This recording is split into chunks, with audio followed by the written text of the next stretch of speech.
In every city, there are streets the streetlights forget. Places where the fog doesn't lift, it settles. Into the bones. Into the records. Into cases no one wants reopened. They told her it would be simple. Walk in. Walk out. Don't look back. But nothing in this world stays buried. And everyone looks back, eventually. Some crimes don't end when the sirens fade. They send out waves. Through testimony. Through memory. Through the people who survive them. They reverberate. Help me. This is one of those cases. This is reverberating noir.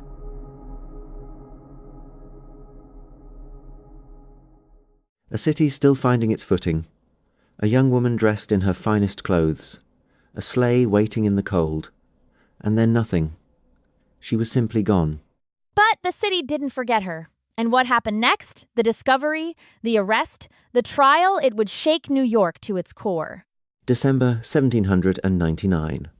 Lower Manhattan. The ink on the Constitution is barely dry. George Washington has just drawn his last breath. A young nation is still learning what justice means. And somewhere on Partition Street, a woman named Gulielma Sands is pulling on her best dress, telling her cousin she'll be back soon. She never comes back.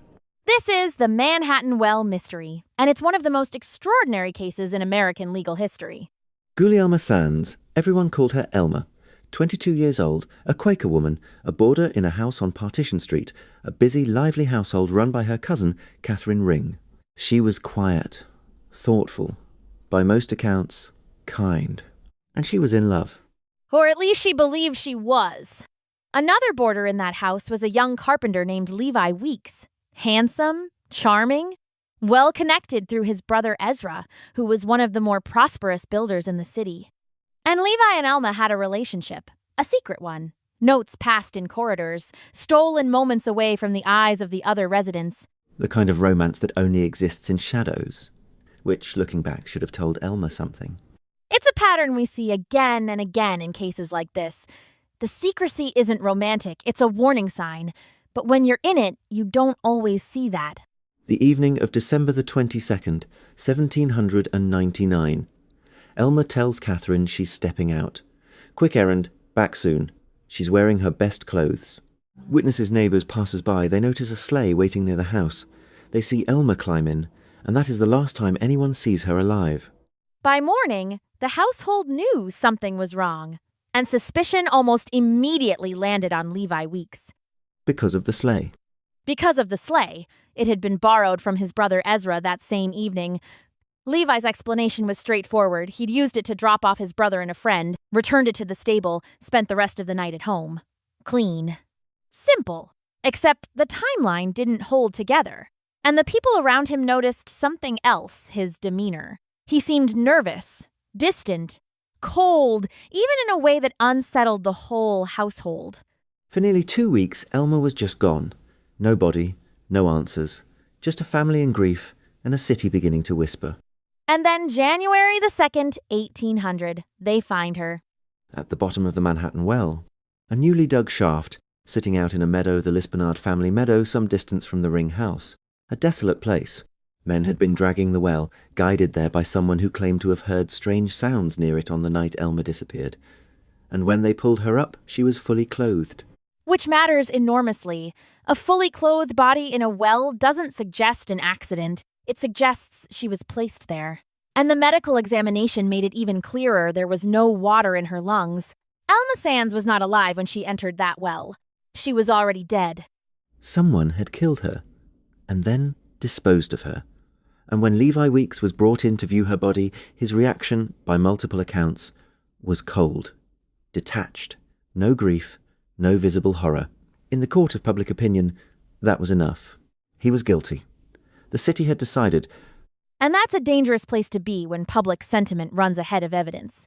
Because what the prosecution actually had was entirely circumstantial. Compelling, yes, but circumstantial, The case was led by Assistant Attorney General Cadwallader David Colden, and he built it methodically. The secret romance, the borrowed sleigh, Elma's belongings, a pocketbook, a handkerchief found near the well. But the moment that truly electrified the courtroom came from a fellow boarder, a man named Richard Croucher. Croucher testified that on the evening of the 22nd, he had seen Levi and Elma together on the staircase. And he claimed to have heard Levi whisper to her, "The sleigh is ready." 4 words, and then Croucher went further. Much further. He testified that his girlfriend Hope Sands, another cousin of Elma's, had had a dream after the disappearance. In it, Elma appeared to her, named Levi Weeks as her killer, described in detail how he had pushed her into the well. Dream testimony in a murder trial in 1800. The defense was furious, and they had every right to be. But here's what made this trial unlike anything that had come before it. Levi Weeks did not walk into that courtroom alone. Not even close. His brother Ezra had money, he had connections, and he had the good sense to spend both. The defense team assembled for Levi Weeks was, there's really no other word for it, extraordinary. Aaron Burr, sitting United States Senator. Alexander Hamilton, former Secretary of the Treasury.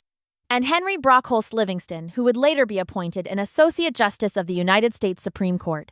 3 of the most powerful legal minds in the country. For one carpenter. The trial opened on March the 31st, 1800. At City Hall in Lower Manhattan, the room was packed. Standing room only. People weren't just there for justice, they were there for the spectacle, to see these men in action. And Hamilton and Burr, 2 men who would, just 4 years later, meet on a dueling ground in New Jersey in that courtroom, they were a unified force. And their strategy was precise. They attacked the timeline first, argued that Levi Weeks could not have committed the murder and returned the sleigh within the window of time available. They highlighted, repeatedly, the complete absence of any direct physical evidence linking him to the crime. And then they turned on Croucher. They dismantled him, piece by piece, his credibility, his character, his motives. They didn't just suggest he was lying, they suggested he might be the one who actually did it. And witness after witness took the stand to speak to Levi Weeks' reputation, his temperament, his character. The portrait they painted was of a man incapable of what he was accused of. And then Hamilton delivered his closing argument. By all accounts, powerful, emotional, controlled. He asked the jury one essential question: don't convict a man because the public demands it. Don't let noise become a verdict. Don't mistake suspicion for proof. The jury didn't deliberate long. Not guilty. The verdict landed like a stone dropped into still water, ripples in every direction. Some felt relief, many felt outrage. Levi Weeks walked out of that courtroom a free man, but New York was done with him. Before we go further, if this kind of deep dive true crime storytelling is what you're here for, hit subscribe. New episodes every week. It genuinely helps us keep doing this work, and we'd love to have you with us for every case we uncover. Levi Weeks left New York. He eventually settled in Natchez, Mississippi, where he rebuilt his life and found success as an architect and builder. He left behind a city that never quite forgave him. And he left behind an unanswered question that has echoed for over 2 centuries. And Richard Croucher, the man whose testimony had been so dramatic, so damning, he was later convicted of perjury in an unrelated case, publicly exposed as a man of deeply questionable character, which only deepens the shadow over everything he said on that stand. So what are we left with? A young woman, dressed in her best clothes, stepping out into a cold December night, a sleigh waiting in the dark, a well at the edge of a meadow, and a jury that said not proven. The case raised questions that still matter today, about the weight of circumstantial evidence, about whether wealth and powerful lawyers tip the scales of justice, about public pressure on juries, about what it means to get a fair trial when an entire city has already made up its mind. These aren't old questions, they're the questions we're still asking. And Elma herself. The Manhattan Well still exists, a small, enclosed monument in the basement of a building in what is now Soho, a quiet, almost forgotten marker. For a woman whose story, for one brief and electric moment in the winter of 1800, held an entire city's attention, some say her presence still lingers there. I don't know if I believe in ghosts, but I believe in the weight of an unanswered question, and this one has never been answered. We may never know who killed Elma Sands, but we know her name, and in cases like this that matters, If this episode stayed with you, and I hope it did, subscribe to the channel, leave us a comment, tell us what you think happened that night in December 1799. We read every one. We'll see you in the next case.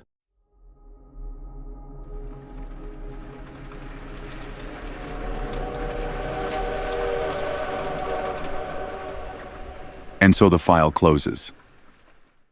But the case doesn't. Not for the families. Not for the witnesses who still pause before answering questions.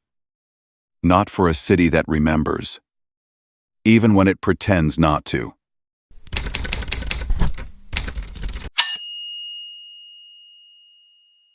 The evidence sits somewhere in a box. The photographs fade. The names are spoken less often. But the echoes remain.